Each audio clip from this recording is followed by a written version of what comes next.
தஞ்சை அரண்மனையில் உள்ள 150 சிற்பங்கள் பல நூற்றாண்டுகளை கடந்தும் பிரமிப்பாக காட்சி தருவதோடு ஒவ்வொன்றும் ஒவ்வொரு கதையை கூறுகின்றன.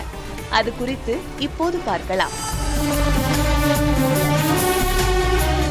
தஞ்சை அரண்மனையில் சோழர்கள், சேரர்கள், பாண்டியர்கள், பல்லவர்கள், மராத்தியர்கள், நாயக்கர்கள் காலத்தை சேர்ந்த சுமார் 1000 ஆண்டு பழமையான கற்சிலைகள் பராமரிக்கப்பட்டு வருகின்றன.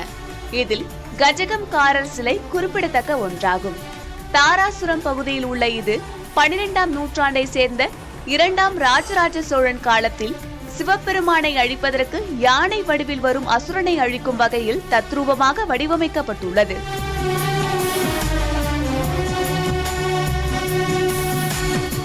அதேபோல் 12ஆம் நூற்றாண்டை சேர்ந்த சோழர்கள் காலத்தில் தாராசுரம் பகுதியில் கிடைத்த பிஷாடனர் சிற்பங்களும் மிக முக்கியமானதாகும்.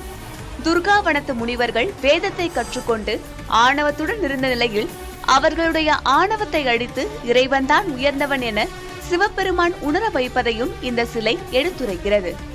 இதேபோல் ஒவ்வொரு சிலைக்கும் ஒவ்வொரு கதையுடன் கூடிய சிற்பங்கள் இன்றும் பராமரிக்கப்பட்டு வருகின்றன.